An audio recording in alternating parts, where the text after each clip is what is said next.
बिस्मिल्लाहिर्रहमानिर्रहीम। अभी आप सब लोगों ने सुप्रीम कोर्ट का फैसला देखा।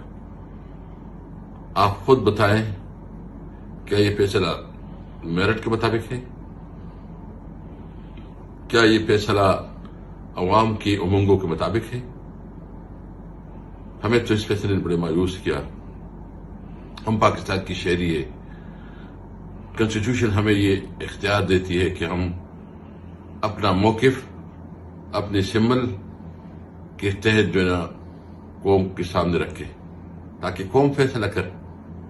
फैसले तो अवाम ने करने हैं, लेकिन आज जो फैसला हुआ है इसने पूरी पाकिस्तानी कौम को मायूस किया है।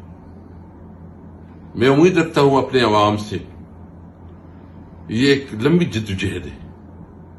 ये इलेक्शन जो है ना एक टूल की हैसियत से सिर्फ इसमें एक टूल का रोल प्ले कर रहा है, क्योंकि हमने वो पाकिस्तान बनाना है जो पाकिस्तान कायदम का पाकिस्तान है, जिसमें कानून की हुक्मरानी होगी, जिसमें सबके हुकूक बराबर होंगे। उसके लिए ये इलेक्शन में हम किसी तौर पर पीछे नहीं हटेंगे। हमारे जितने कारकुन हैं, हमारे जितने वर्कर हैं, हमारे जितने लीडर हैं, इंशाअल्लाह हम भरपूर मुकाबला करेंगे, इलेक्शन लड़ेंगे। जिस भी निशान से हो वो निशान इमरान खान का निशान होगा।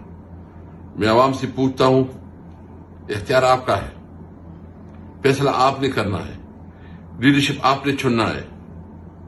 आप निकले और आपने दिखाना है कि ये गर्म और ठंडी आपस में ये फैसले नहीं होंगे, ये फैसले आवाम ने करने हैं।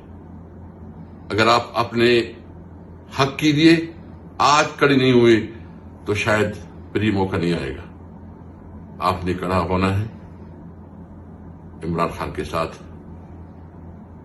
नए पाकिस्तान के लिए, कायदे के पाकिस्तान के लिए, और उस पाकिस्तान के लिए जहां सबके हुकूक बराबर हो, जहां आईन और कानून की अमलदारी हो, जहां इलाज, तालीम, रोजगार, सबके बुनियादी हुकूक हो। इंशाअल्लाह मैं अपना कैंपेन शुरू करूंगा। तमाम जो भी हमारे वर्कर्स हैं, हमारे लीडर्स हैं, उनसे मेरी ख्वाहिश है कि बिल्कुल आपने घबराना नहीं है, आपने डट के अपना कैंपेन चलाना है। इंशाअल्लाह ताला पाकिस्तान जिंदाबाद। प्यारे नाज़रीन अकराम, अगर आप इमरान खान से प्यार करते हैं, अगर आप मुझसे मोहब्बत करते हैं, तो पाकिस्तान तहरीक इंसाफ PTI के इसी चैनल नया पाकिस्तान डिजिटल को सब्सक्राइब कर दें और वीडियो को लाइक कर दें। शुक्रिया।